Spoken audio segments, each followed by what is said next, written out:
At least it seems that things are moving along. What do we know?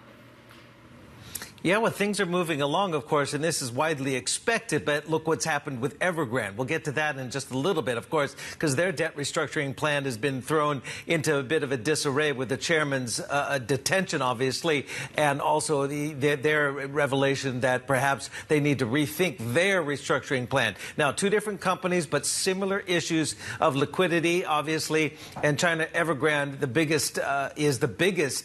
the world's biggest indebted property developer. Country Garden was once the biggest developer in China and obviously is the new poster child for the liquidity issues in that sector. So Country Garden, according to sources, has engaged in initial talks for financial advice as well as preliminary plans for a debt restructuring plan with the likes of China International Capital Corp, China's biggest investment bank, as well as debt restructuring specialist Houlihan Lokey.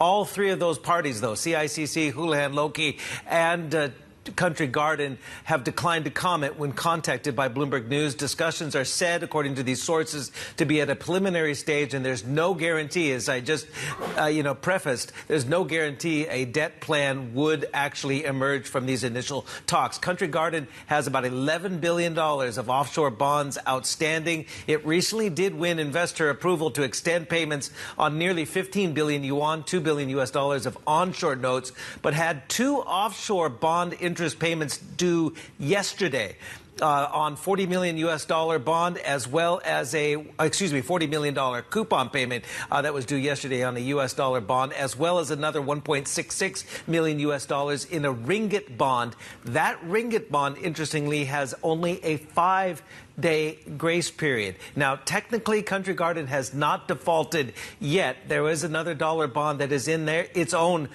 payment on that U.S. dollar bond that's in the current 30-day grace period. And so it hasn't officially defaulted. But again, with only a 5-day grace period on this rather small coupon payment of $1.66 million, that runs the risk, obviously, that there could be an imminent default, as well as on that dollar coupon payment that reportedly or might have been missed yesterday. We haven't gotten confirmation yet whether they missed those payments. But again, we're coming up to the week-long holiday next week, which was usually a huge time when people are not working. They go and look at flats to possibly buy. It's traditionally a time when a spike in sales are seen. But it's really a gloomy scenario right now with investors' confidence in the sector really low. Nobody wants to catch a falling knife. Contracted sales for Country Garden alone plunging 72% in August, year over year, after it warned of major uncertainties about its ability to repay its debt. So, yeah, this is an ongoing story, obviously. Given what we've learned this week about Evergrande's hiccup in its restructuring plan, there's really not much certainty that Country Garden can pull it off, right? Absolutely, and that's why we have to caution and say these talks for Country Garden are in the preliminary stage. I mean, it's expected given their debt repayment woes, potential debt payment woes. They have not defaulted, as I said, but again, it's going to be a complex thing to restructure right now with the outstanding liabilities of about $11 billion, no doubt. And keep in mind, China Evergrande, with the detention of its chairman and also these latest surveys we've gotten from various think tanks indicating that people really do not want to go into the property sector right now. They're holding off onto the sidelines. So investor sentiment is extremely low right now.